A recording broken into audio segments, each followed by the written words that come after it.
The last prerequisite for this course is to install Visual Studio Code, or VS Code as it's abbreviated. VS Code is a free, lightweight code editor made by Microsoft. It's one of the most popular editors out there, and it's what we'll be using throughout this course. It gives us a clean interface to work with our files, and importantly, it has a built-in terminal which we'll be using to run our Git commands. To install it, head over to code.visualstudio.com and then download the specific version for your operating system. So it knows that I'm using a Mac OS, and that's why it's got the option to download for Mac OS.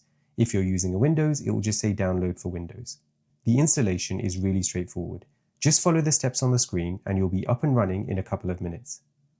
Now this is a Git and GitHub course. It's not a VS Code course, so I'm not going to go deep into everything that VS Code can do. If you want to learn more, then head over to Docs and then go to Learn the VS Code Basics. It's got a really helpful getting started video which tells you all of the basics, and you can also follow this tutorial, which again covers all of the basics. I'll be explaining everything step by step throughout this course, so it should be straightforward to follow. But if you ever need extra guidance navigating VS Code, then that material is there for you. When you've installed VS Code on your system, please go ahead and open it, and then you should see a code editor like this on the screen.